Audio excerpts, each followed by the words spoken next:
Hello, brothers and sisters. Today is November 22nd, 2019.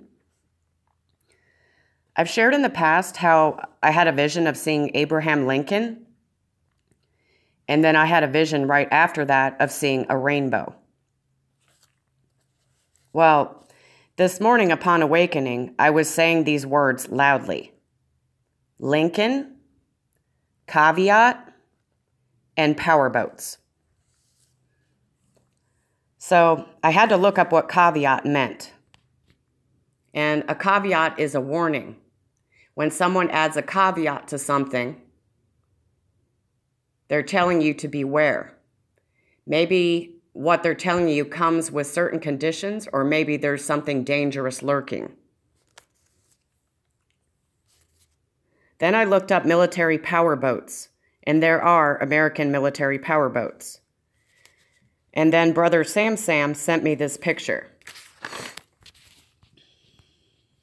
Meet Iran's Mad Max Navy, as in missile-armed motorboats.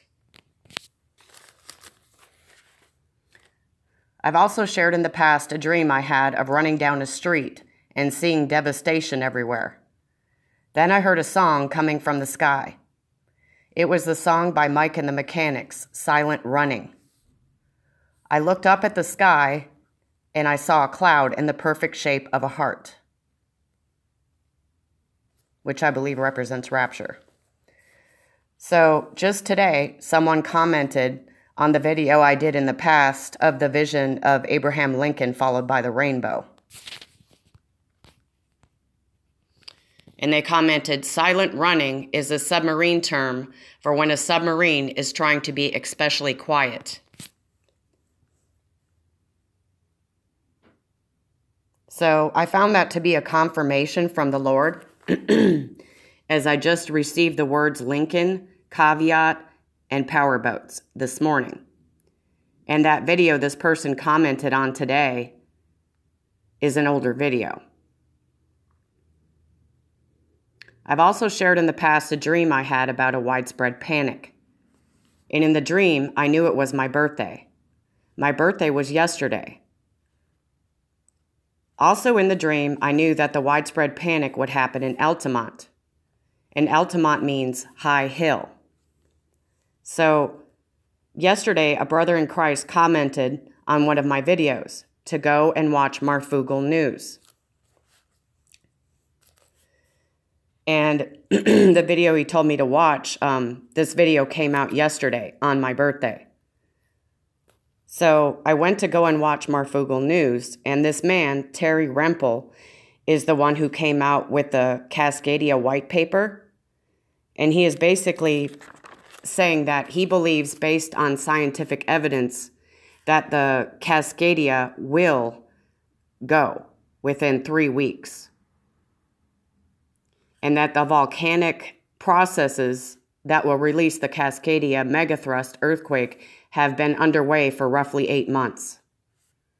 The Cascadia is held in place only by friction, and the location of the friction is known as the Cascadia subduction zone. This zone is under the Cascadia chain of volcanic mounts. Once the stress has built up over hundreds of years, it seeks to be released. The most effective means of reducing friction along the plate boundary zone is to melt it away at multiple points. This is what is now occurring. Signatures are now being recorded at 7 Cascadia volcanic locations: Crater Lake, Newberry, a site 18 miles west of Mount Jefferson, Mount St. Helens, Mount Rainier, and Mount Meager.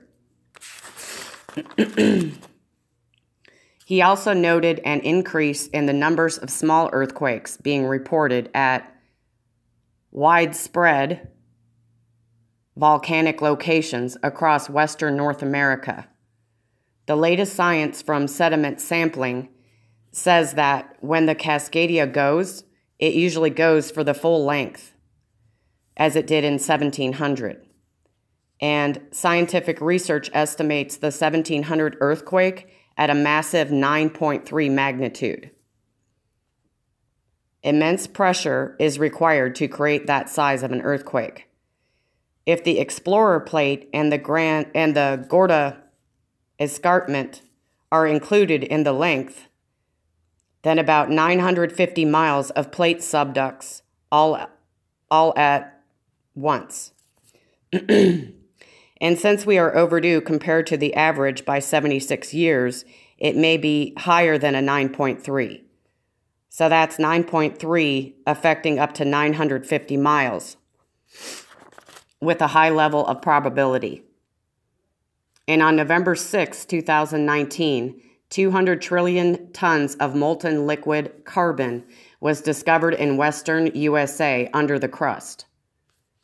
He goes on to say that due to torrential forces, plus being overdue, that the Cascadia may be larger than a 9.5 magnitude, and that a 10.5 is not unrealistic, and that this would increase the related tsunami height. I'm not certain, but maybe this is what the Lord was indicating in the dream I had of a widespread panic in Altamont, which means a high hill. Then the words I received the other day, biblical unprecedented earthquake. And Sister Susan Newmeyer shared that she had a vision a long time ago where she saw a tsunami hit the lower part of California. And I know a lot of other brothers and sisters have had visions and dreams of massive earthquake and tsunamis there as well. Susan also had a dream about an earthquake in California. And when she awoke, she had in her mind San Andreas. And the Lord spoke to her in her spirit. The earthquake is coming, so am I. Don't be afraid. I am with you. You are mine. I'm going to attach the link to the Marfoogle News link on all of this below this video. So, brothers and sisters, keep your eyes on the Lincoln Carrier and the earthquakes. I'm not trying to cause any fear, but I hope you understand that I had to share this. Jesus is coming, brothers and sisters. I saw that rainbow after I saw Lincoln. And I believe that that rainbow represents the rapture. So keep looking up and trusting and resting completely in Christ Jesus and what he did in our place. And remember, God's timing is always perfect. Keep spreading the good news of the gospel to people. I love you all. Hold fast.